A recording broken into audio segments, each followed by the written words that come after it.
live on the air. I'm Richard Saile.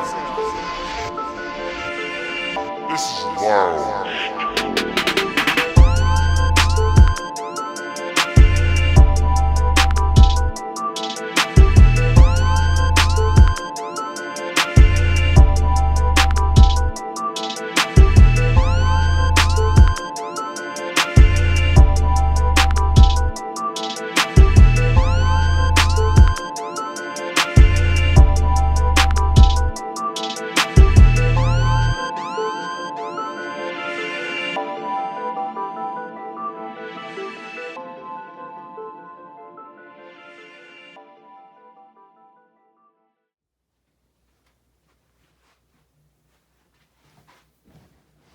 Hello, welcome back to another episode of Loungetime. I'm your host, Rich Saile. We actually have a lot to cover today. I'm actually sorry for this, guys. I forgot to do my mid-season player award picks. I'm sorry. I literally just got the notes done for Week 13 and the Week 14 picks.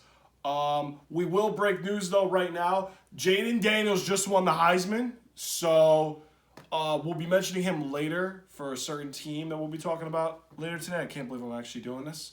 No, but congratulations to Jayden Daniels. I know people were saying that Penix got robbed.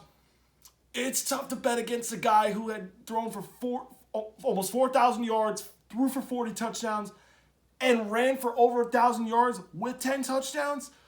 Oh, I don't know, man. I think Jayden Daniels is better. He had the better season. So I won't argue with that. But, you know, congratulations to all the Heisman finalists. Congratulations to Jayden Daniels winning the Heisman. We just found out now. Yeah, so we got a lot to cover today, guys. We got Week 14 picks. We got Week 13 analysis. And then a couple thoughts in between the games, really. You know, we'll have some thoughts going through. But, again, really, you know, I'm sorry, guys. I forgot to write the notes for the mid-season player things.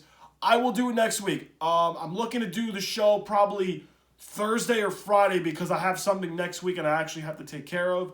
Nothing bad, don't worry. But, you know, so we're looking to do Lounge Time possibly next Thursday or Friday. I got to decide. That's when I will do my mid-season for award predictions. I'm sorry. I know you guys have been waiting to hear who I have, but some things have gotten in the way. So, all right. We're going to start with the Colts-Titans game. And this was a game that went to overtime. And I'm trying to remember if my opponent had anybody for this game. Oh, no, I had Nick Folk in fantasy, the Titans kicker. And then I don't think my opponent had anybody Colts or Titans. So, all I had was Nick Folk. That's why I was paying attention a little bit. Gardner Minshew, 26 of 42, 312 yards, 2 touchdowns. I have to say this. The job he's done for Anthony Richardson so far this season, he's actually done really well as a backup. I remember seeing a little bit of him in Jacksonville, and I was like, he's not bad. And it's just Jacksonville at the time had no material around him to work with before they ended up getting Trevor Lawrence. But I remember watching him going back to Jacksonville days, and I'm like, this dude's pretty good. And I think he's doing a good job with the Colts, you know, with the 2 running backs.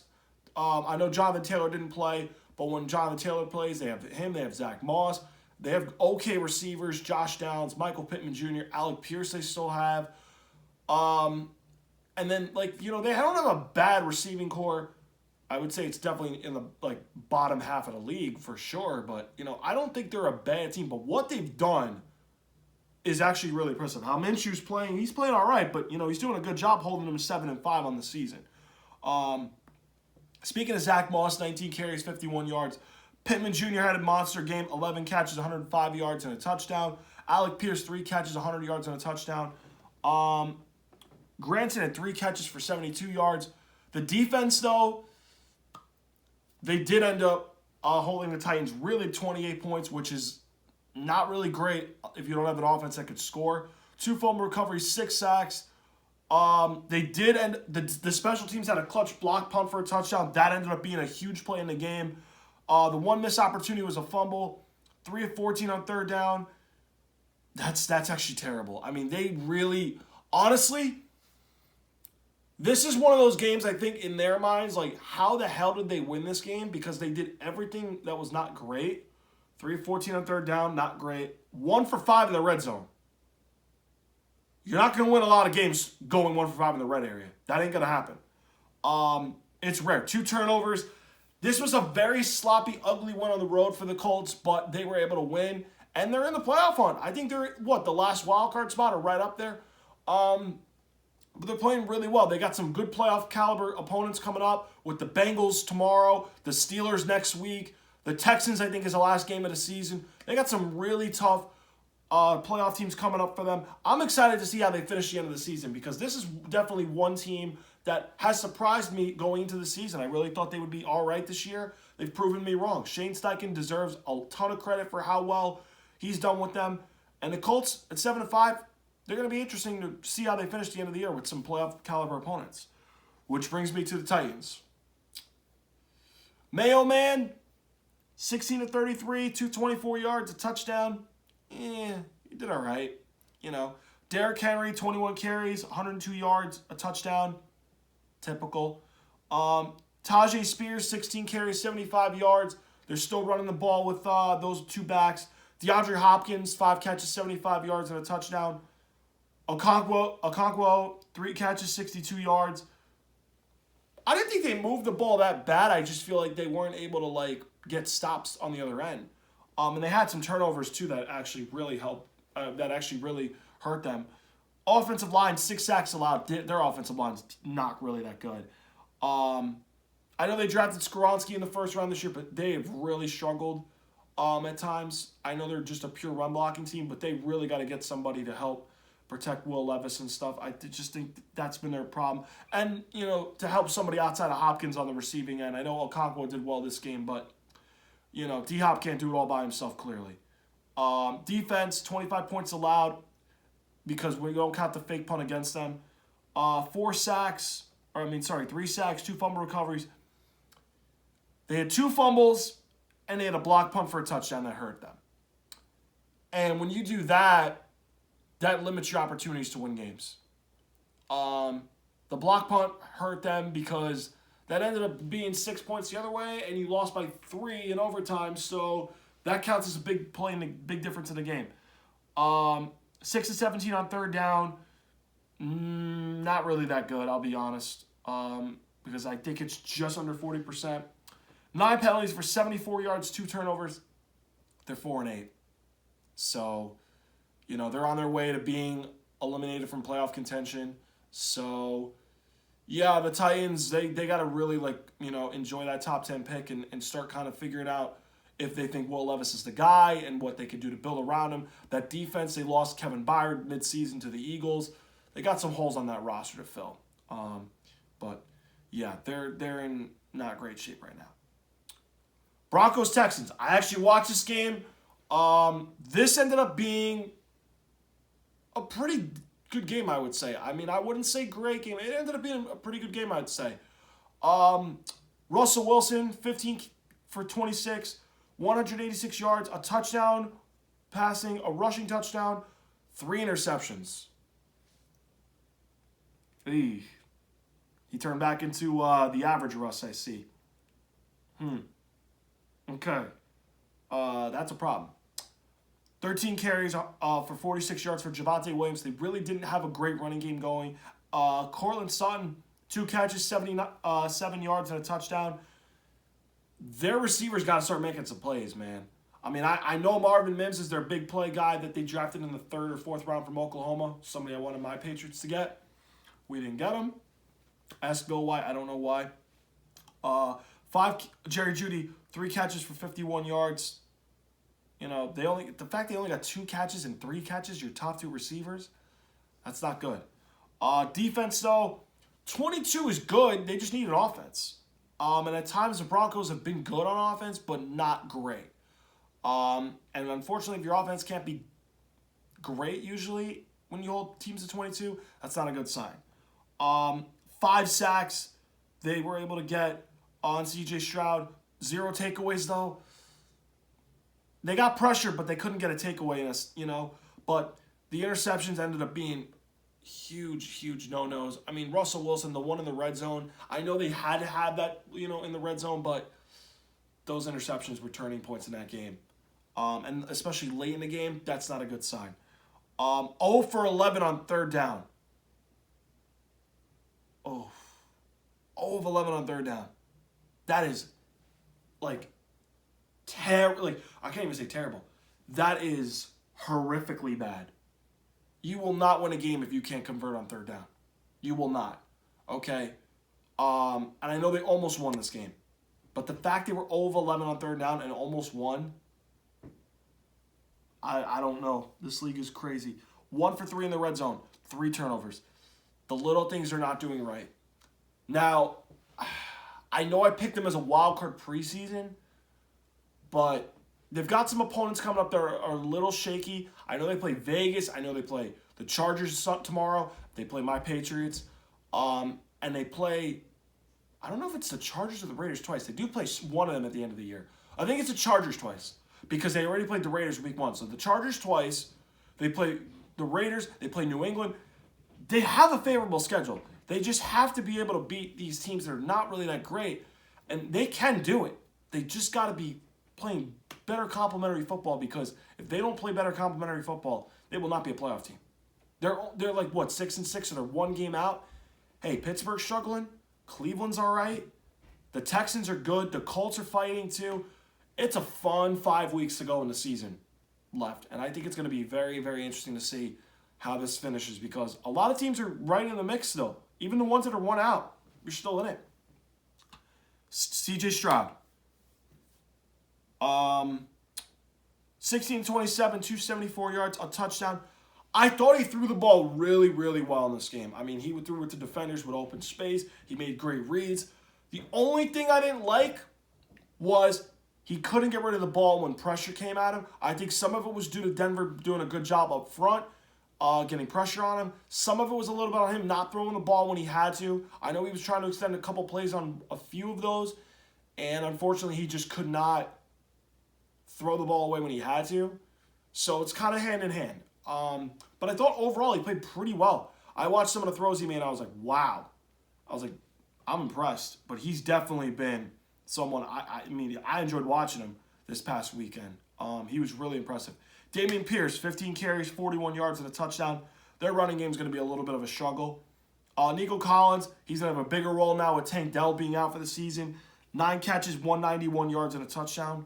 My God, wow. What a season he's having. The offensive line for the Texans, that's going to be their one problem. If they can't protect C.J. Stroud against a team like Baltimore, Miami, Kansas City, Jacksonville even got pressure, you're in for a rough freaking game. Okay, you have to be able to protect C.J. Stroud to keep him upright. And if they can't do that, they're going to be in for a long game. They've already, I know, exceeded expectations. This team, though, is on a magical run right now, but they've got to protect C.J. Stroud going forward if they want to really, really keep exceeding expectations. And I don't like the way they're protecting Stroud lately, especially this game. The defense, the young stars showed up. 17 points allowed. How about Will Anderson getting 2 of the team's 3 sacks? Derek Stingley Jr. getting 2 of the 3 interceptions. Jimmy Ward with the game-sealing interception in the red zone. The Texans, I've got to say, I know people thought they would be right up there with us, the Colts, as the worst teams in the league. Both the Texans and Colts have surprised me. They really have, in good ways. And I give credit where credit's due. I think it's going to come down to DeMeco Ryans, Shane Steichen, and Dan Campbell for Coach of the Year. I really think what these 3 coaches have been able to do this season have been absolutely phenomenal. More, I would say, on the side of DeMeco Ryans and Shane Steichen, because who would have thought the Texans and Colts going into the season would be playoff teams? They're in the playoff run right now. The Lions, people thought would win the division, and, not that Campbell doesn't deserve Coach of the Year recognition. He absolutely does. But it's more impressive to me what Shane Steichen and DeMeco Ryans have done, because those teams were not expected to be playoff teams. And they've done that. They're in the playoff run now. And, get this, they're both playing each other last week of the season, which could be the Sunday night game. Win or go home, somebody's in. Somebody's out. Doesn't get better than that. So 2 guys could maybe be, fighting for that award on that night. So that should be really fun to watch. But the Texans, have been absolutely fun to watch. As of recently, I really watched like this game mostly with them. This was the first full game I watched with them this season because I did take a peek at the Tampa game at the end.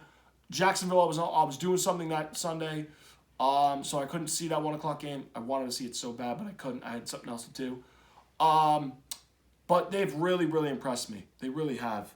4 of 16 on third down. That's going to need areas to work on. 8 penalties for 81 yards.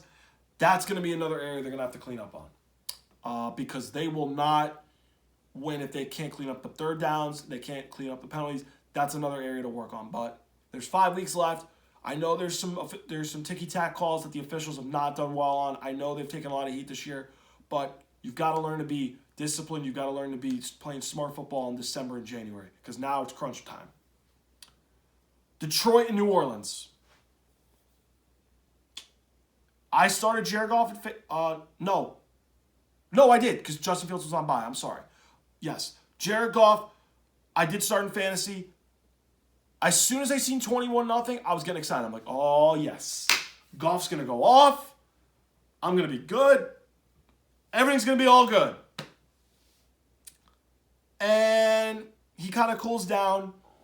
60-25, 213 yards, 2 touchdowns. He didn't turn the ball over. That's a huge plus because the last couple of games, he's turned it over. So I have to, give a major shout out to him. He did a good job taking care of the ball. Jahmyr Gibbs, 8 carries, 60 yards. Ran the ball pretty well. David Montgomery, my newest fantasy pickup, 18 carries for 56 yards and a touchdown. I started you this week in fantasy. Please go off. I need you for my playoffs on the line. I do not want to be out of my own league. David Montgomery. I didn't start you this week. I know I should have started you. Gut feeling was I was debating. But I made the bonehead move starting DeAndre Swift over him. On me. But this week, I need him to score against his former team. All right? I'm trying to fight for a playoff spot here, okay? Jameson Williams had a 19-yard rushing touchdown to seal the game. Sam Laporta. Wow. What a season he's having. 9 catches, 140 yards, and a touchdown this game. He's had some really good games this season for them. Lions found their Hawkinson replacement. My God, he's doing amazing for them this season. Amon-Ra St. Brown, 2 catches, 49 yards, and a touchdown. He's having another unbelievable season. Just don't go off against me tomorrow, please. My opponent has him, that's why.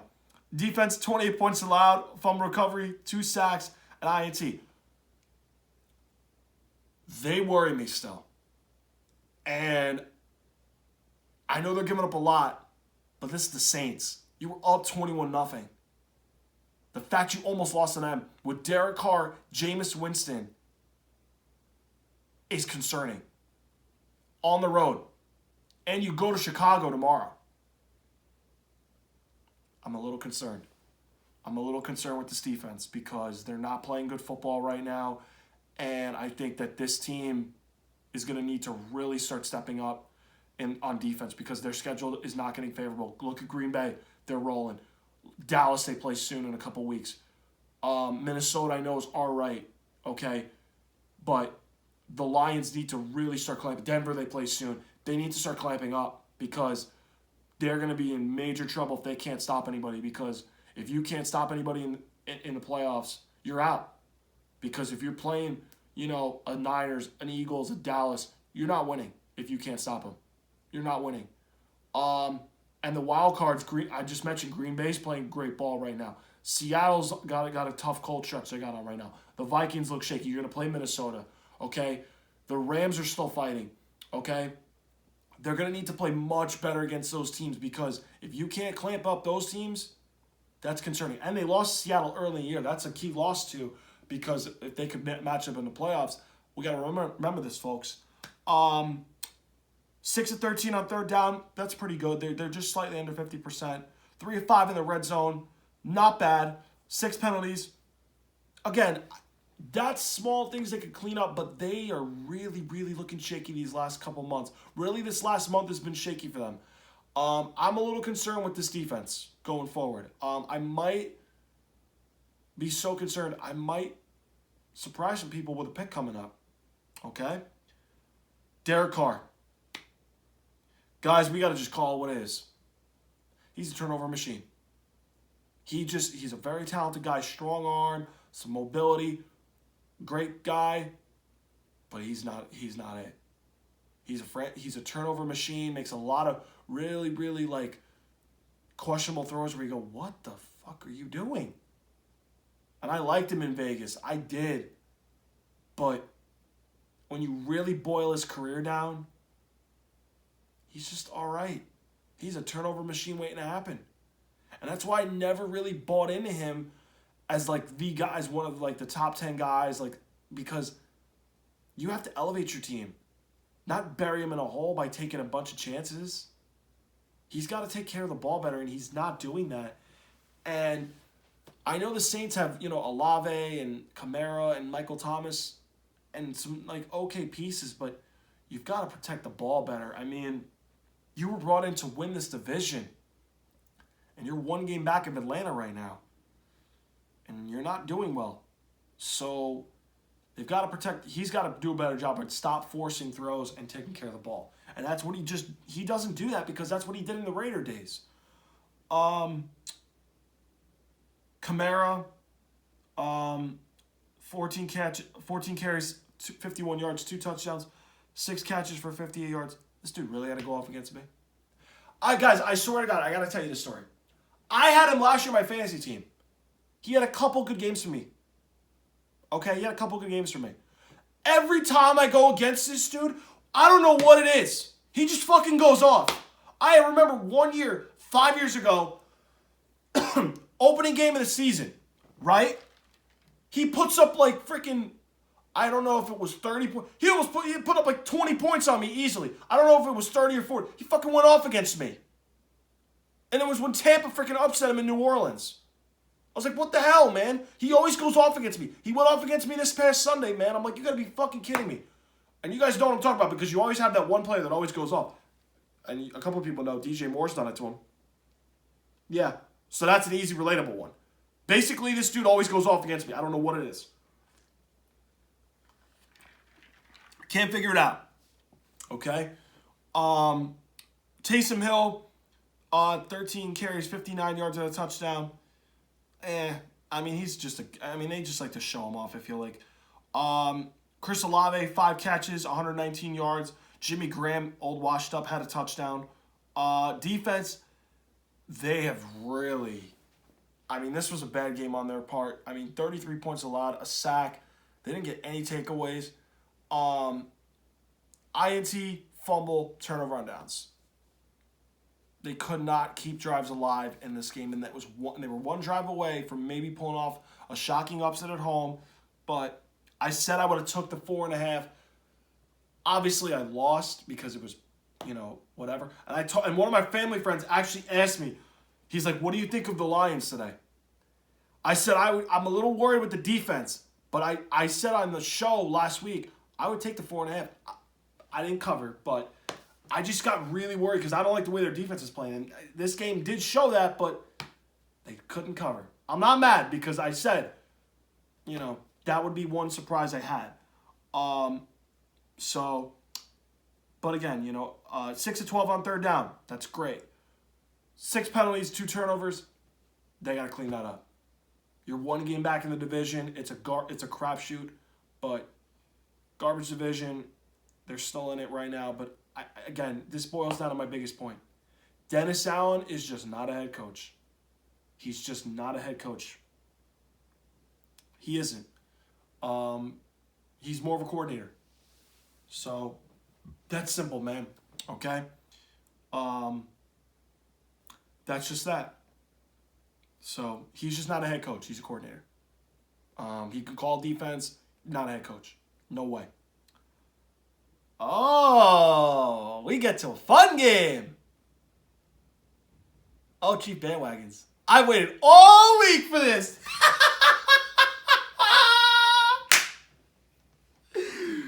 First, we got to give the public a story.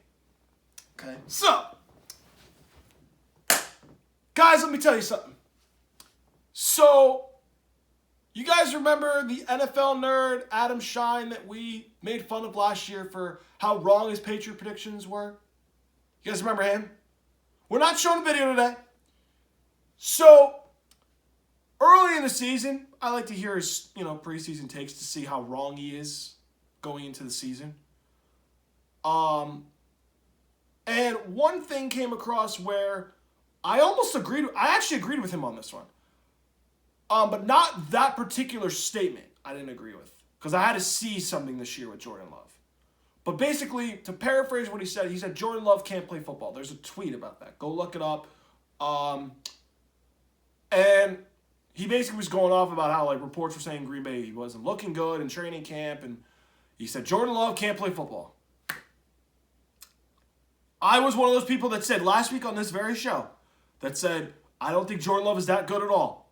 And if he wins, I'll come up here and, I'll eat my words.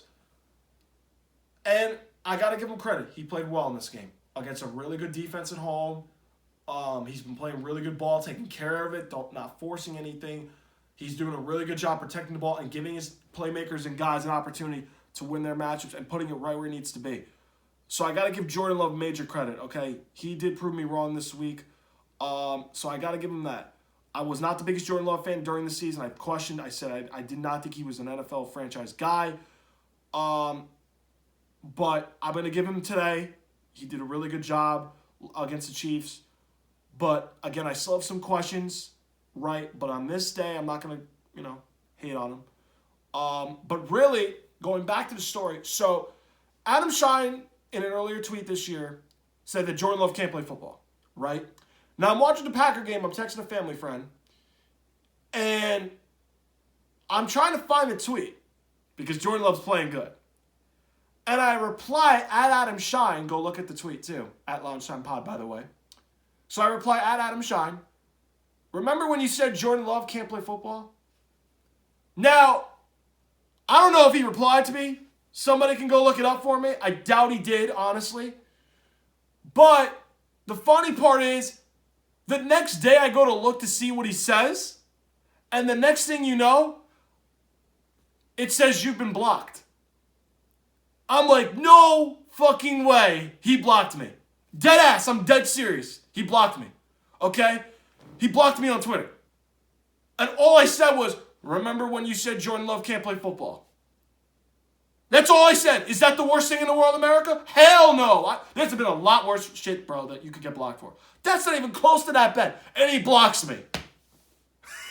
You know what? I said it to my friends. You know what my friend said? This one's going on the record books, Rich. I told them right after, what a fucking snowflake. Bro, seriously. Adam Shine, you really blocked me for saying, remember when you said Jordan Love can't play football? How about this? Ready? Grow a pair of fucking balls and stop blocking people for fucking shit you can't own up that you're wrong on, bro. I am a man of my own word. I came out here just now and said I was wrong about Jordan Love for this day. Okay? How about you freaking be a man, grow some balls, and unblock me on Twitter and admit you're wrong? Come on, man. It ain't hard to do, bro. That's it. I didn't say anything that terrible. You're freaking, 40, 50 years old, man? Grow a pair of balls and stop the bullshit and, admit you're wrong and unblock me on Twitter, would you? Thank you. All right? Come on, man. Seriously. This is like child's behavior, bro. Blocking me on Twitter for saying, remember when you said Jordan Love can't play football? Oh, wow, you're that mad at Twitter haters. Please. Please. So that's the story time, America. He blocked me on Twitter for saying that. Okay? Now, Chief Bandwagons.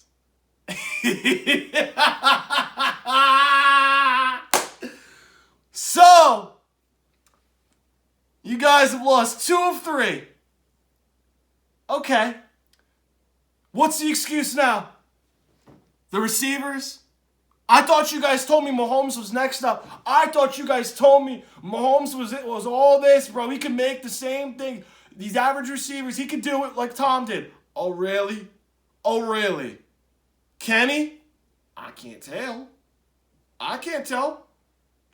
Oh, and get this. Remember when people said, oh, Taylor Swift comes. Travis Kelce plays so much better when she attends the game. Guess what, America? Every time I watched the game, I didn't see much Taylor Swift. And that was the first loss they had with her in attendance. I told you it was going to end sooner than later. Oh, so now we can't see the Taylor Swift thing anymore. Oh, that's over. Oh, no. So don't start saying that no more. So you got no excuses now. So now what are we going to point to? We going to blame Matt Nagy? I told you he sucks as a play caller. Andy Reid should be calling plays. He doesn't want to do that. That's his choice. But I said that Nagy sucks. We going to blame him? You guys just realized you missed Eric Bieniemy now? 13, 14 weeks in a year? Really? Okay. Well, guess what? We tried to tell you since week one. Those receivers, let me guess. They're not. Let me guess. They're terrible. Oh, so wait a minute. So what were Tom Brady's receivers in 2019 when they could barely separate? Were they terrible? Because everybody keeps telling me they were good. Okay? How about the freaking casuals he had early in his career that he won 3 of 4 Super Bowls with? Okay? And again, a few of the guys I'm going to mention are not casuals. Troy Brown was good. Not very good, not great. Troy Brown was good. He was no casual, I'll be honest, okay? Deion Branch, he was a casual. Okay? Didn't win a Super Bowl MVP, he was a casual. I'll be honest, all right? I like Deion Branch, he was a casual. David Givens, I liked him. He's a casual. David Patton, good player. He was a casual. All right? Hogan, in the last 2 wins that I think he had with New England, he had some good games. He was known for the championship game against the Steelers. I'd say he's a casual. Danny Amendola, I would not say he's a casual. I would say he's very good because he was a really good slot receiver. He had some clutch playoff games for us. Edelman was very good. Not great. Very good. All right? So, and then you had like Malcolm Mitchell's in there. I think Brandon LaFell one year. They were good, but they were not like, they were casuals really. Brandon LaFell was good. He was not a casual. My point is, Rashee Rice is good. Travis Kelce's pretty good. Oh, Kadarius Toney made a big deal about last year. Why hasn't he been used? Oh, you make a big deal about Justin Watson. Please. He had one good game. And then what? Okay? So, hold on a minute now. Do not tell me these receivers you have are all of a sudden casuals now. Oh, no. I'm not going to sit here and let you do that. Oh, no. Look what Tom Brady had to do for those Super Bowl wins. You going to tell me now he can't do it? Oh, so guess what? Does that mean Brady's better because he did it with casual receivers and won Super Bowls and Mahomes did? I think it does mean that. So that argument is disqualified. Get out with that one. I don't want to hear that no more. Oh, no. Because Tom Brady had really good receivers that could not separate in years, especially the years he didn't win a Super Bowl. And we never made a big deal about that. Except, when they got Randy Moss and Wes Welker in 2007. He had to throw one playoff. He had to throw to Rashae Caldwell. Okay? Jabbar Gaffney was good. Okay? Troy Brown, I think. I'm trying to remember the other receivers we had in that 06 run. All I know is we had Rashae Caldwell and Jabbar Gaffney. That's all I remember in 06. And he took a team to the AFC Championship game and beat a number 1 seed on the road. Tell me when Mahomes wins a road playoff game and does that. It ain't happening, though. Okay? So, your notion and excuses, it's over. You guys are not good. Okay? And let me say this. Even if you get the 1 seed, it's all lining up for you. You should be the 1 seed. You know why? Because Jacksonville's banged up and Doug Peterson gets greedy with the pass. Miami can't beat a good team. You beat Miami. Baltimore, Lamar Jackson, for some reason, they don't let him throw. Mark Andrews is gone, their best receiver. You should be the 1 seed. Because, hey, you're experienced. You've done it before. Well, guess what? Stop making excuses. You're not good this year. You're not winning the Super Bowl. I'm telling you right now. You're not winning the Super Bowl. No, you're not. Okay, and this media Mahomes hype, this needs to stop, bro, because these media people are, like, afraid to give, like, people like Brock Purdy credit, okay, but give Dak Prescott credit. You know what I mean? It's like, bro, he hasn't had a good year this year. Call it like it is. He has not had a good season this year. And we make excuses for these receivers. Everybody was quick to blame, other people for not great receivers. Okay? Mahomes hasn't played well, too. Let's not forget that. Oh, I didn't even mention this. Is Mahomes motivated to win? I just need to know, is he motivated to win? Because guess what? He doesn't have, compared to my guy. He doesn't have my guy's drive, that chip on his shoulder. Every single year, it carried with him. And that's why he was such a cold-blooded assassin, because all he wanted to do was just tear your heart out in the clutch and go, game. Does Mahomes have that drive, that motivation? Hell no, he doesn't. I think he's getting a little too complacent winning 2. I think he's comfortable. I got 2. I'm the best quarterback. Nobody's catching me. Burrow's out. Josh Allen's struggling. Lamar can't throw. Oh, so Mahomes is complacent? What? What? The Cardinal saint that can't do no wrong is complacent? Oh no. Oh no, you ain't going. No, we're not getting away with that. No. Because you know what it's starting to show? This is the best defense of Mahomes' era. And guess what? Brady won with casual receivers and a great defense, but everybody kept telling me, oh, it was the defense that did all the heavy work his first 3 Super Bowls. Really? So if Mahomes wins, what are we going to say? Are we going to say it's him, or are we going to give that defense credit? Because when Brady had a great defense, all they did was give him the defense credit for those first 3 Super Bowls. He got barely any. Let's not change standards now. Oh no, media, we're not going to do that. Oh no, freaking casuals, we're not going to do that. You got to call it like you see it. There's got to be a fair scale here. That offense is playing not so great right now. Kelsey's getting older. I've said it on this show. Kelsey's getting older. Their running game's all right. Okay, now Pacheco's out against Buffalo. What are you going to do now? What are we going to do now? You should beat Buffalo, by the way, because Buffalo has key defensive guys out left and right. Milano, Tre'Davious White got hurt early in the year. Okay, Von Miller got in trouble. I mean, come on, bro. You should beat Buffalo. You should. Okay? But if you lose, you're going to be some serious trouble. And we're going to be all over it on this show, bro. I'm telling you right now, Chief Bandwagons, you're not winning. And when you don't win, I want to know where those media cheerleaders from Mahomes are at. I want to know where all you freaking bandwagons are doing. Because guess what we're going to be doing on the show? Oh, we'll have a nice celebration right here. Remember 2 years ago when we had one? It was one of the top-rated shows ever. You remember that? Oh, it'll be even better. It'll be even better. We might even have a guest on that day. I got to make arrangements. But we don't count our chickens before they hatch. Chief Bandwagons is going to get brutal. Prepare for the epic fall. It's going to happen. And don't start listening to Nick Wright and his stupid Mahomes Mountain. Oh, please. I lose brain cells watching him. The fact he had Jake Browning and had the balls to call Joe Burrow a system quarterback. This is what I mean. Your delusional bandwagons follow to your stupid people. And Nick Wright is one of those people who thinks he has great takes. He's awful. That man knows nothing about football, bro. That dude is a clown. Okay? His hair, please. It's ridiculous, okay? Guess what? You bandwagons can crawl to him and he'll be his cheerleader and he can make the Mahomes Mountain Keys. He's not honest. He's a biased Chiefs fan. He's going to cover up any excuse. He wants Mahomes to be the GOAT so bad. I know he does because you can't lie. I don't even watch that show. I want no part of it. I want no part of that show. And nothing against the 2 people that are with him on that show. That show's unwatchable to me. Okay? But you can go crawl to him and you could go believe your false delusions all you want. At the end of the day, we talk fair on this show. We call it like it is. Okay? We call it like it is. We're not afraid to give criticism where it's due. He played horrible, okay, against Green Bay. He did not play well. Let's pull up our stat sheet. 21 of 33 for 210 yards, a touchdown and a pick. Now, I know Mahomes has 200 yards. That's an average game by most quarterbacks. By his standards, though, it ain't great. You barely threw over 200 yards against Green Bay. Oh, wow. Okay? 21 of 33 for 210 yards, a touchdown, and a pick. So what are we going to say, bro? We're going to make excuses? I don't want any part of him. He's not having a great year. Okay? He's not. All right? Pacheco, 18 carries, 110 yards and touchdown. Yeah, you're learning how to run with Pacheco, but too bad now he's hurt against Buffalo. Now, where's he going to come from? Okay?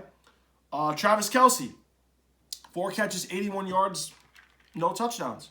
Rashee Rice, I have him on my fantasy team. I'm going to openly admit, I have him and Kelce both starting against Buffalo tomorrow. They're both your only good options. Okay? Rashee Rice is no scrub. He's good. Noah Gray at a receiving touchdown. Defense held him 27. Right? 2 sacks. They got no takeaways.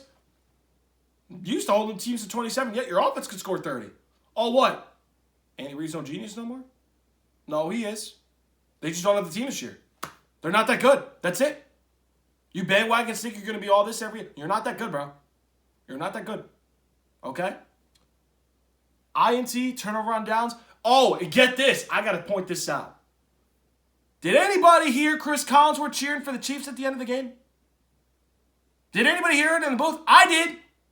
I watched it on my computer. And I heard him cheering for the Chiefs. I'm like, Chris Collinsworth, shut the fuck up, bro. Stop cheering for the Chiefs. I was literally about to tweet at him during the game. I know he wouldn't have seen it, but I was literally about to say, is anybody else here at Chris Collinsworth cheering for the Chiefs on this last drive? Does he have something on it? Seriously. He's cheering for the Chiefs way too much, bro. What happened to color commentators just being unbiased and just calling the game as is? Oh, and by the way, you got a little lucky on that penalty that you were in bounds for. That was a bullshit call, by the way. Okay? But why am I surprised? They're gonna give the new face of the league all the calls he wants. So, yeah, they had an average game. 7-11 on third down. That's actually really good. 2-4 in the red zone. You lost by 8. Go figure. One turnover and 5 penalties. The cracks are showing. They lost the one game now they didn't expect to lose. So now Denver, they've lost in Denver. They've lost in Green Bay. They've lost to the Lions. And now they lost to the Eagles too. So you mean to tell me good teams are the kryptonite for them? So guess what? Buffalo's got a shot. And Buffalo could beat them. Because you know why? Remember, Buffalo won both their games in Arrowhead in the regular season. Remember? Guess what, though? It might be 3. Y'all don't look good right now. Y'all should go off, though, because Buffalo lost all those key defensive guys. So I don't want to hear any excuses or any celebrations if you beat Buffalo. You should go off against them. You should. But that don't mean I'm going to pick y'all to win. That don't mean I'm picking you to win. Hell no. No, I'd rather see you guys lose so bad right now. It's gotten unbearable. And the head of the snake, Nick Wright's going down. All right? Him and his stupid Mahomes mountain and his delusional picks. He don't know shit, bro. Stop listening to him. He's a clown. Okay? Stop listening to him. He don't know shit. Right here is where the honesty kicks in. We talk truth here. Okay? Guess what? I said it 2 weeks ago. He ain't touching my guy. He ain't touching him. Get that thought out of your head, Chief Bandwagons. It ain't happening. Now let's go to the victors. Jordan Love, 25 of 36, 267 yards, 3 touchdowns, no picks. Got to give credit where credit's due. He is playing tremendous football right now. He really is. I think this team is on the verge of maybe making a serious run into the playoffs. They have a very favorable schedule that consists of Tampa, Carolina. They play the Giants. Vikings look shaky. And they play the Bears again. I mean, they should run the table. Maybe lose 2 games. Seattle's got a brutal schedule they're going through right now. The Vikings have a quarterback dilemma. Okay, the Rams are good, but I don't know if they're playoff good. And then everybody else behind them. Can you name anybody else that's really good? Really? Like, I can't name anybody else that's good in that conference. They should make a serious playoff run. And then, A.J. Dillon, 18 carries, 73 yards. Christian Watson, 7 catches, 71 yards, and 2 touchdowns. Romeo Doubs, 4 catches, 72 yards. So the receivers are actually stepping up. Christian Watson looks like to be his go-to guy. They had Sims had a touchdown. The defense gave up 19, 3 sacks, a pick on Mahomes. That's actually really good. If you hold Mahomes under 20, you got a great shot to win the game. And that Green Bay defense is playing, pretty good football lately. Okay. 5 of 10 on third down. Great. 7 penalties, though. That's got to get cleaned up a little bit. But I got to say this, though. This was a big win for the Packers. Because if they would have lost this game, they would have been in a tough sledding, with the rest of the NFC. But the fact they won this game, they're right in the playoff hunt. Their schedule's favorable. Okay? Now it's on you guys to just pull through and at least win 3 of your last 5, which is doable. But again, the Vikings might be tough. Again, who knows with Tampa and, a couple of those other games. Who knows? But, give credit where credit's due. Jordan Love is playing good ball.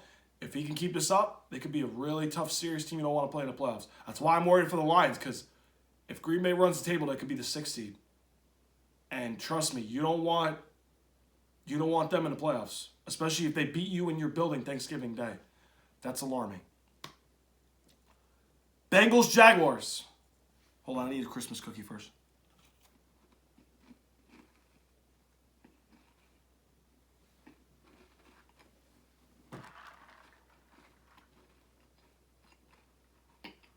But yeah, G bandwagons, you're in trouble.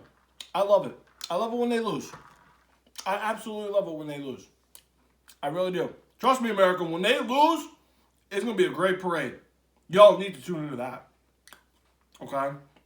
It will happen. Okay? And I will get a guest to watch this right with me. We'll celebrate together. Trust me. We will get one. They win. Anyway, Bengals-Jaguars. Sorry, I need a Christmas cookie. So good. Jake Browning, 32 of 37, 354 yards, a passing touchdown, and a rushing touchdown. Are we sure that's not Joe Burrow playing in disguise? 32 of 37 for Jake Browning, over 300 yards, a passing and a rushing touchdown? What? That's not supposed to happen. But it did. I don't know how it happened. Tyler Boyd threw a pick? What the fuck is he doing throwing a pass? Why are you getting cute? Joe Mixon, 19 carries, 68 yards, 2 touchdowns. Ran the ball well. My friend had him in fantasy. He clutched up for him. Brown, 9 carries, 61 yards. And he also had Jamar Chase, 11 catches for 149 and a touchdown. He actually just won in overtime on fantasy, which was a clutch thing because he's on my fantasy league. We're all fight. We got 3 teams fighting for 3 playoff spots. I'm one of those teams that's trying to get a playoff spot.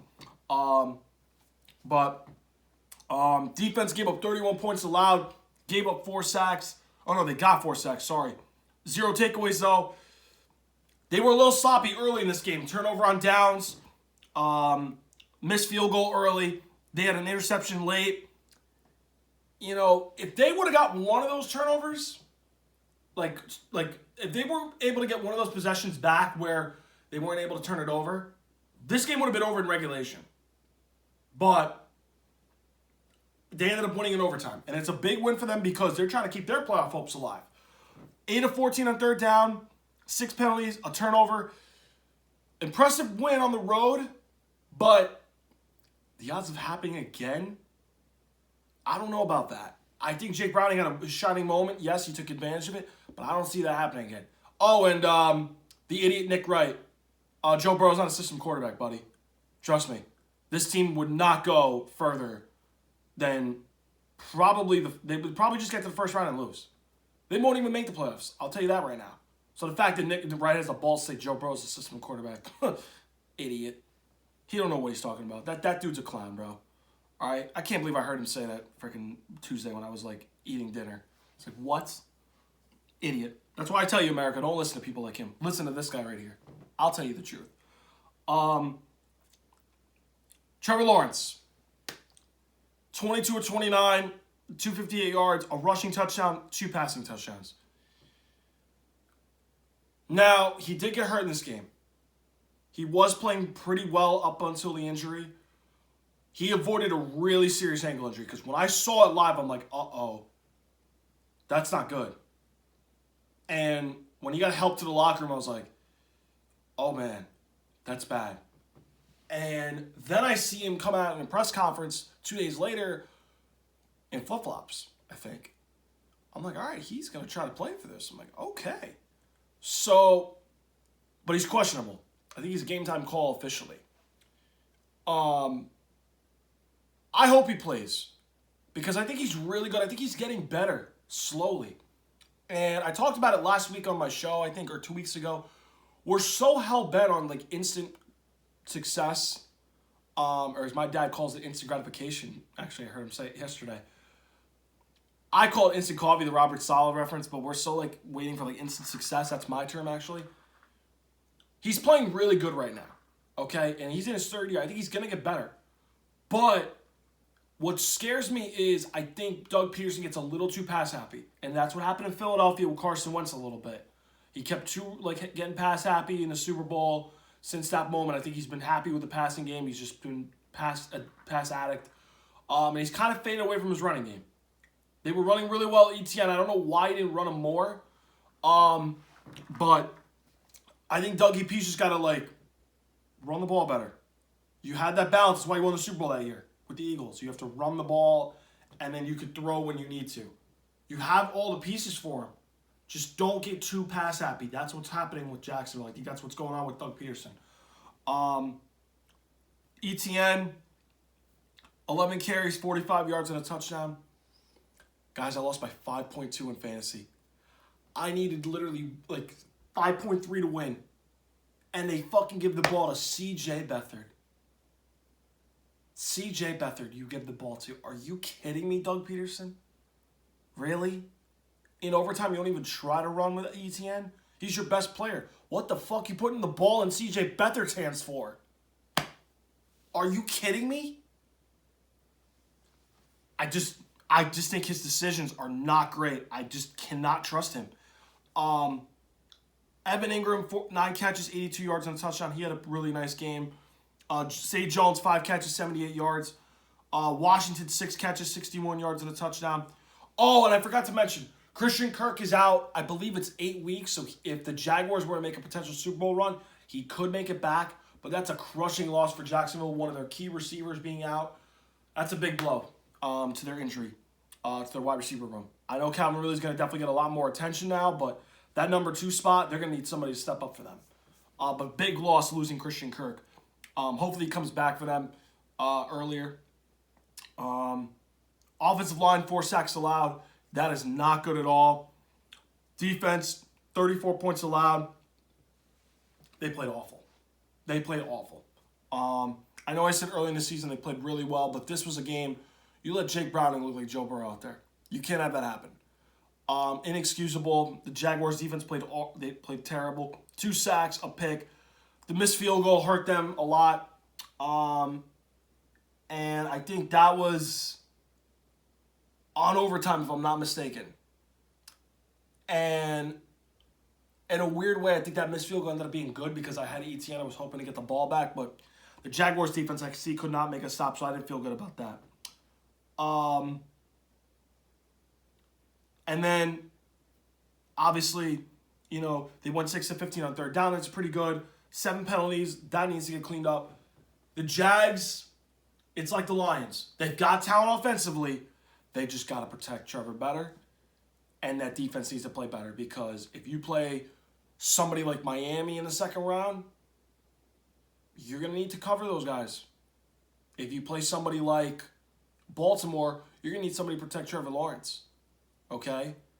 And then if you play Kansas City, you played well against them in week 2, but are you going to be able to cover those receivers in the playoffs? You have to cover those receivers and you have to protect Trevor Lawrence. That's going to be your biggest problem. So, they got some serious issues to worry about there. All right, so that's the Week 13 action. Now let's go to Week 14 action. Am I really talking about this right now? Yes, I am. Patriots-Steelers. First time I talked about a Patriots game in, 7 weeks?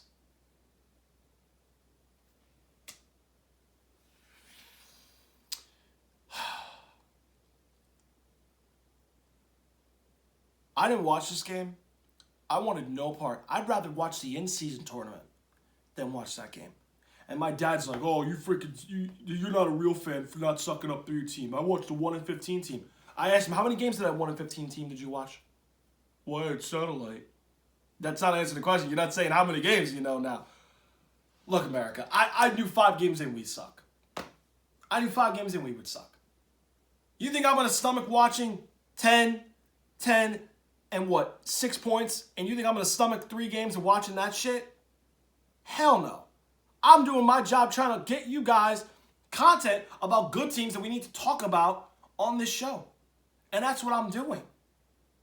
I'm not going to sit there and watch my freaking team score no points, 6, 7 in 3 games when our offense could barely do anything. No. Oh my God, and this is funny. The people that actually think Bailey Zappi is the guy are actually making a big deal about beating the Steelers. Bro, it was his best win he's ever had so far. Yes, one game you're saying he's a guy. Get the fuck out of here. Did we forget last year? Did we forget last year when he played Cleveland and Detroit? That year were 2 terrible defenses. And the Bears, who were also up there, how did he do in that game? He turned right back into a pumpkin, that's all I know. And how's he been this season prior to the Steelers game? How's he been? Not great. Not great. So what? One game, he's all of a sudden the guy. Wow. Get the fuck out of here. He's not that good either. That's why we're in the quarterback market this offseason now. Which brings me to this. Now, I know it's not in his nature, but you do know Caleb Williams is right there, right, Bill? I know you're trying to catch Shula's win record. I get that. But you won't change in terms of giving up GM power. You are hesitant to not let somebody else pick offense for you. So, my question is, why the fuck are you still trying to win? You are going to be out of the playoffs anyway. You got nothing to fucking play for. The only thing you got to freaking do is catch Shula's wins record. In your mind, that's what you're trying to do. This fucking team sucks because of you. And yet, you're trying to win for what? Tank for Caleb. He's right there. You're the second pick in the fucking draft. Oh, I'll get this, America. Before the game, okay, I saw 2 articles that got me very nervous. Okay, and I had a bad feeling about this game because I'm like, I don't know, man. I mean, I could see why people want to take us because Pittsburgh's struggling. They could barely move the ball in offense. Their defense is all right. But I'm like, nah, man, they're angry. They lost to a 2-10 Cardinals team. There's no way they lose to 2 back-to-back 2-10 teams. There's no way. All right? And I see 2 articles that come out. One that says Marvin Harrison Jr. is seriously thinking about coming back to Columbus just to beat the team up north. And I'm going, no. And I'm going, no. This is not happening right now. No. No. And realistically, I know he said he hasn't made a decision yet. But the fact that he's seriously thinking about going back to Ohio State just to beat Michigan, I'm going, no, declare. Please get Justin Fields help and get him number 1. So my dream for Caleb Williams stays alive, right? Right? Then the second part of the freaking articles that come out says this. The Bears are actively trying to trade Justin Fields this offseason. And I'm going, why? You haven't built around him. Fucking Nagy and Ryan Pace couldn't build around him. They didn't fucking even build a system for him. Then Ryan Poles and Matt Eberflus, they freaking got rid of all their good defensive players, and they don't even freaking build around him. You gave him DJ Moore. Wow, that's his only good receiver. Chase Claypool was a freaking dumbass TikTok dancer that did nothing for them. What the heck is he supposed to do with DJ Moore and then a bunch of freaking average Joes? What? Really, I would call them grocery shop workers. What's he supposed to do with those? And now you're thinking of trading them? Because you can't build around them? When I saw that, I was like, uh-oh. I'm getting nervous. I'm like, now my take for Caleb dream is in trouble. And then we fucking win. And I literally was like,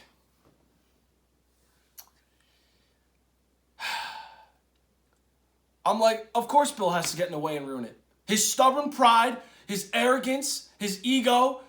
He knows I bet he's leaving New England because I know Kraft and them had a conversation. And if you guys didn't watch College Game today, did you hear what Pat McAfee asked him? And he's like, and you know, hear what he said after Kraft said, you know, we were used to winning and all this stuff. You know what Pat McAfee said? I know it's a very difficult decision for you, but we all know what's about to happen. So that means something got leaked to him that something's gonna happen after the season. So my only conclusion is Bill knew he was gone after the season. So he's like, you know what? I'm not gonna help you get Caleb Williams. So of course he has to get in a damn way and ruin, take for Caleb, my dream, to have him come falling out of the sky, to have him come be a New England Patriot, and he has to get in the damn way by beating the damn Steelers. Tank for Caleb. This is the generational talent, the once you cannot miss. You are at pick number 2. You're not beating Kansas City. You're not beating Denver in Denver. You're not beating Buffalo in Buffalo. The only team you might be is the Jets. Because the Jets are not that much better. Why would you beat them in Pittsburgh? They're fighting for a playoff spot. Hell, we're freaking tank for Caleb. He's right there. And as soon as he won, my dream got crushed. So now, luckily for me, I have 2 other quarterbacks I want my team to draft. But everybody's wanting now Drake May all of a sudden. No. You know who's better? Jaden Daniels is better. Michael Penix is better.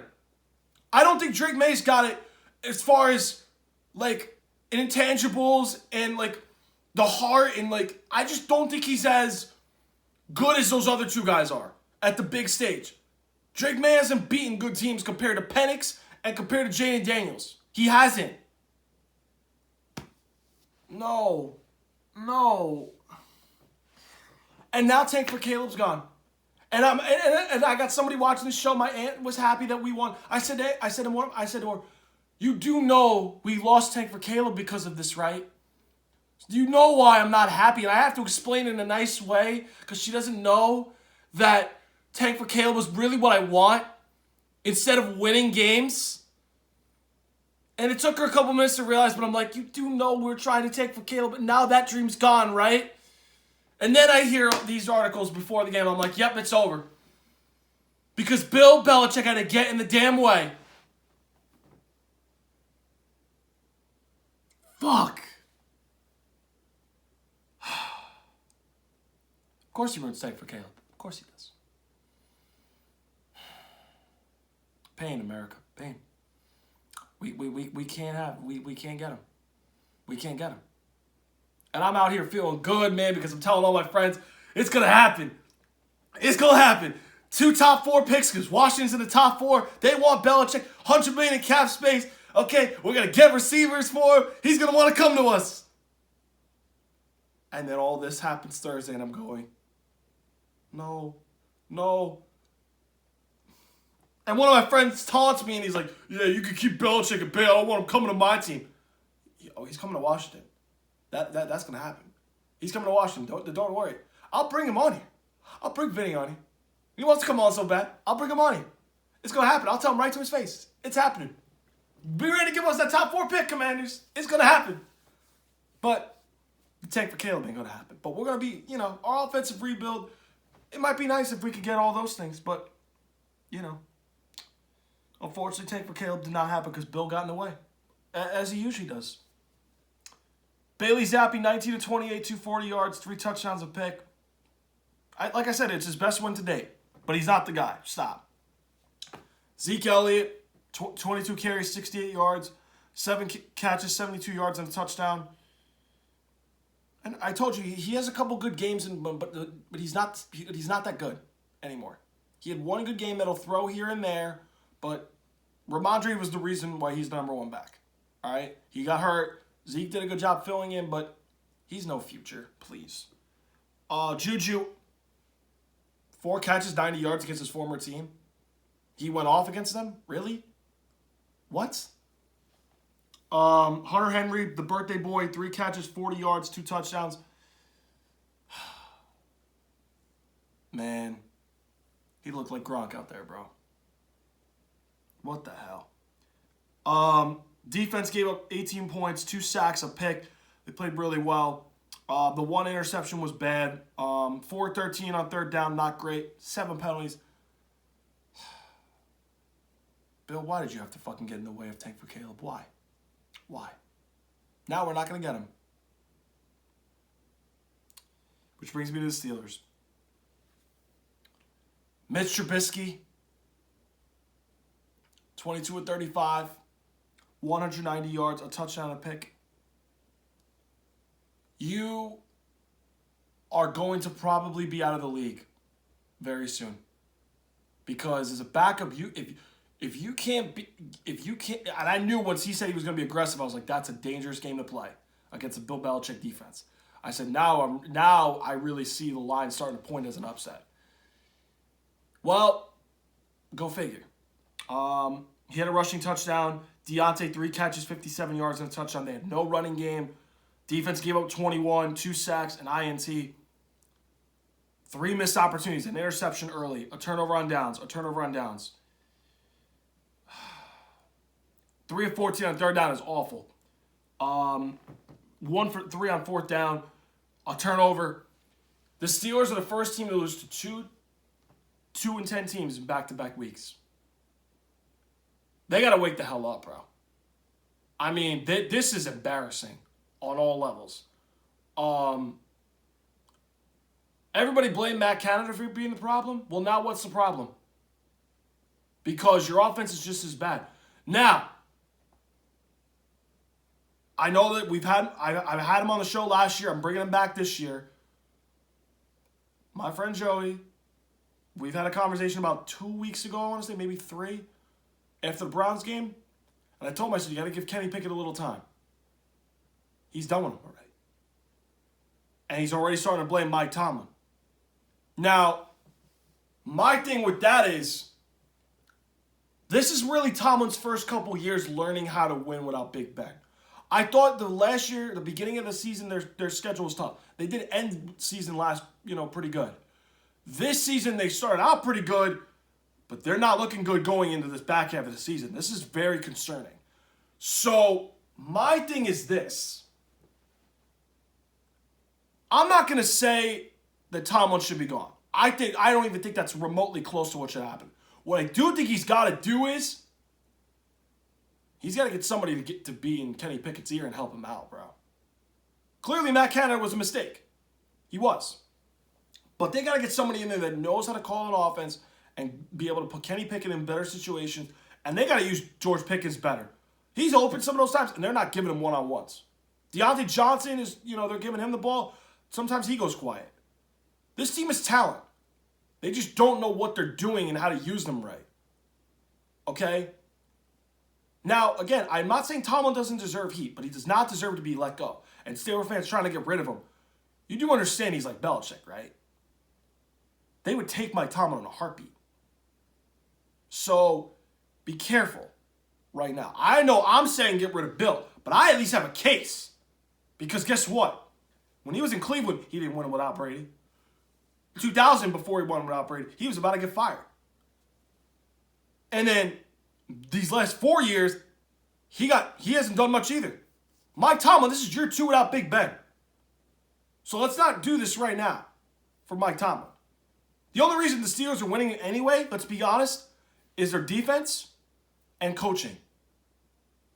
That's it. You can lie and you can say all you want. That's the truth. They're winning because of their defense and coaching. Tomlin has done enough to win them some games. Okay? So, let's not call for him to be fired yet. I don't think he will get fired anyway. You got to understand too, and this is what I was telling him off camera. You got to understand how organizations work internally. The Rooneys don't fire coaches. That's not what they do. So that's out too. So Tomlin's not getting fired, Steeler fans. I know you guys lost to 2-10 teams. It's inexcusable. I give you guys that. The Rooneys don't fire coaches. They don't. So Mike Tomlin's not getting fired. Get that thought out of your heads. It ain't happening. Okay? All right. I rambled on long enough. Let's go to the Week 14 picks, starting with the Falcons and the Bucks. It's in Atlanta this time. I think Atlanta beat Tampa Bay early in the year, I want to say. Tampa Bay, won early in the year against Atlanta. Vice versa. I know somebody won in Tampa Bay. I think it might have been Atlanta, now that I think about it. I think it might have been Atlanta. I like the Falcons again. I think this defense is playing much better, but I think they're slowly improving. I know they beat the Jets up last week, but I think they're slowly getting better. So, I like Atlanta to win, but ugly. I got a 15-13 game. And I need the Falcons defense to go off because I got them starting in fantasy because that was my only defense out there that I really liked. So, give me the Falcons 15, Bucks 13. Bengals Colts. All right. I'm praying Zach Moss doesn't go off. Okay? I'm praying Zach Moss doesn't go off. All right? That's it. I think this is a high-scoring game. I was going to take the Colts, but since he's home, I think Cincy can win this game. Because the Colts defense, they're just not built to win games. They're built to be in shootouts. And Jake Browning just came off a 34-31 game against Jacksonville on the road. I'm going to go with the Bengals 30-27 over the Colts. I think the Bengals win and beat the Colts and keep their playoff hopes alive and make things very interesting Sunday. Bengals 30, Colts 27. Jaguars, Browns. Now, I'm assuming Trevor Lawrence is going to play. If he doesn't, I would have taken Cleveland, but I'm going to take the Jaguars for this reason. I think the Jaguars have to trust Travis Etienne to run the football, and I think that they're going to need those others to step up. Ingram, Ridley, Jones. Washington stepped up against the Bengals. I think the others for Jacksonville can do enough against Cleveland's defense. But I'm going to assume Trevor Lawrence is going to go. So I'm going to go Jacksonville 23, Cleveland 17. Texans, Jets. All right, this might be a tough game for CJ Stroud. So, I'm going to take the Texans, but I think it's going to be low scoring. I'm going to say 20-3. Texans beat the Jets because Zach Wilson's starting and Zach Wilson sucks. DeMeco Ryans is going to send the house. I bet on him. So, 20-3. Texans beat the Jets. Ravens, Rams. I think the Ravens go off on them. They're home. I don't think the Rams can block the Ravens' defense. I think the Ravens are going to go off on them. I got a 34-19 Ravens. I think Lamar's going to have a big day against the Rams' defense. I think the Rams are just, outside of Aaron Donald, I don't know really who their next best defensive player is. So I'm going to go with the Rams to get 19 points, but I got the Ravens winning. So 34-19, Ravens beat the Rams. Bears, Lions. Okay, I got some guys starting in this game for both teams. I got David Montgomery. I got Justin Fields. My opponents got Cole Kmet and Amon-Ra St. Brown. So there's action on both sides here. I said earlier I don't like the Lions' defense lately. This is ballsy, but I'm going to put this down on the table. I got to have guts to take an upset. I'm going to do it. I'm going to take the Bears to win. Because Justin Fields, remember, they had them beat early if they didn't choke the game. I think the Bears, home, they're not in a dome. It's cold. The Lions, they're used to the dome. They're not playing good defense lately. I think Justin Fields has a big day on them. And I think the Bears beat Detroit, shock the Lions, and the Lions' defense is still worrisome. I got the Bears winning 31-28 over the Lions. I think this is the shock of the week. No one's going to see it coming. I think this is the one upset that I think is likely to happen this weekend. I really do think this is going to happen. Panthers, Saints. This one I'm picking just because I need rooting interest in something. But I hope the Panthers win. Not just because I want to take for Caleb to stay alive, but because the Saints, I don't think are that good. Derek Carr is coming back. I think Derek Carr is a turnover machine. The Panthers are going to probably win another game that people are like, how the heck did they win that game? Well, the Saints are not good. So I'm going Carolina to win 16-13 over the Saints in New Orleans. I think we have two upsets that shock the league. Give me those two. Panthers 16, Saints 13. Vikings, Raiders. Please, no Jefferson going off. Please, no Justin Jefferson going off. I'm literally hoping he doesn't go off because he's coming back. I know the Raiders have no secondary, but Antonio Pierce, one thing. Do not let Justin Jefferson beat you. Do not let Justin Jefferson beat you, please. I'm trying to make my fantasy playoffs. So, but I have the Vikings winning objectively. I think the Vikings are going to be able to have their way. I think the Raiders are just offensively challenged. And I think the Vikes just do enough.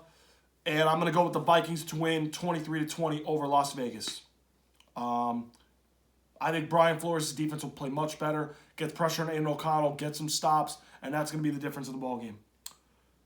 Niners, Seahawks. Oh, boy.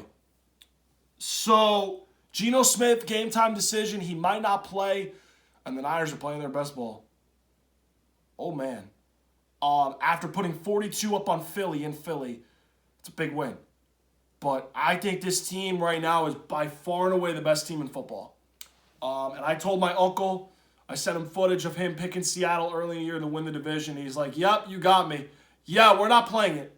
But you know I got it on tape. I sent you it. So they're going to get blown off the doors. I got the Niners 38, Seahawks 10. I think this team is playing great football. And enough with the Brock Purdy slander, please. He's playing great as a game manager. It just comes down to can he do it, in the clutch, in the tough thing. I think he can do it. He's done a good job. I think, this team's really good. But I don't know, if the Niners keep playing like they did last week, they might not need to have it in the clutch. He might be good. So, Niners 38, Seahawks 10. Bills, Chiefs. All right, America, I need you guys to help me out with something. I got Travis Kelce and Rashee Rice starting. Should I start Gabe Davis at flex over DeAndre Swift? If not, I got two other options at flex. I got Jaden Reed for the Packers. I got Jake Ferguson for the Cowboys. So my question is, at flex, do you start DeAndre Swift, Jake Ferguson, Jaden Reed, or Gabe Davis? I'm leaning either Gabe Davis, Jake Ferguson, or Jaden Reed. I got to know because I'm trying to win a fantasy game here. All right, my arch rival's talking shit. I need to beat him. All right, I'm leaning Jake Ferguson because I feel like he's the man going off. But Jaden Reed, you know what I'm saying? I want that leverage Monday night where it's one-on-one. Okay? But Gabe Davis plays the Chiefs. L'Jarius Sneed might take away Stephon Diggs. I'm like, Gabe Davis always goes off against the Chiefs. I don't know. I need America's choice, man. So, but I think it's going to be a high-scoring game. I got the Bills winning 34-31 over the Chiefs. I think the Bills keep their season alive. They need this game in the worst way. And I think the Chiefs got some problems. So, I'm going to go 34-31. Bills over the Chiefs. Denver and the Chargers. Why are the Chargers 3-point favorites? Because they're home? No. I know Denver played bad against Houston. They are better than the Chargers. Name the one guy on the Chargers that's going to cover Judy and Sutton. Michael Davis is good, but he's not that. Derwin James is more of an in-the-box safety. I don't think they got anybody to cover those receivers. And they're not great against the run either. So, give me the Broncos 19, the Chargers 17. I think Denver wins, and I think the Chargers fall to, I think it's 5-8 on the season. Yeah, 5-8 I think they fall to. So, give me the Broncos to win 19-17. Cowboys, Eagles. Dak Prescott owns the Eagles at home. A lot of people like the Cowboys. But my opponent's got CeeDee Lamb. I got A.J. Brown. Oh, man. This is not a good feeling because I have a feeling CeeDee's going to go off. This will be another high-scoring game. I got the Cowboys winning 34-30 over the Eagles. I think if Seattle put, 30-something points on them, I think Philly could do it. So, I got the Cowboys 34, Eagles 30. I think Dak and company, they have a big day, and I think they take over the NFC East. So, for the moment, Cowboys 34, Eagles 30. Packers, Giants. I'm not watching this game. I'm going to a nice party. I won't say where, but I'm not watching these Monday night games. I got no interest, okay, except for fantasy purposes. I got the Packers 27, the Giants 13. I don't think Tommy DeVito or DeCutlet or whatever the hell he is, I don't think he's that good. All right. Realistically, you Giants fans that believe like Daniel Jones is the guy, well, he's not. And neither is Tommy DeVito. And Jordan Love, I think he's going to go off against that Giants defense in the secondary because they're not that good. So I got the Packers. They're going to keep rolling. 27-13 over the Giants. Miami against the Titans. Really? The Titans are going to somehow take away Tyreek Hill and Jalen Waddle? Nope. Give me Miami 31, the Titans 13. I think Fangio gets after Will Levis. They stop Derrick Henry, and Miami continues to have its way, and Tua just goes off against the Titans. 31-13, Miami over the Titans. All right, guys, thank you so much for tuning in to Loungetime. Hope you guys enjoyed the video. Make sure you guys hit that subscribe button, that notification button, so that way you guys can get all the latest updates you need for the season when we go live on Loungetime. Make sure you guys hit that like button. Make sure you guys also follow at Loungetime Pod on X. You guys can hopefully see my tweet that I sent at Adam Shine, and hopefully he'll unblock me and stop being a big baby. Guys, next week, I promise we'll have the content for the award picks. I promise. It's just been a little crazy for some of the things that I have during the week that I do. But I try to make sure I give you guys content every week, so that way, you guys have something to enjoy for the season. Guys, thank you so much for tuning in to Loungetime. Hope you guys enjoyed the video. I will see you guys next week, Thursday or Friday, on the next episode of Loungetime. Have a great weekend, everybody.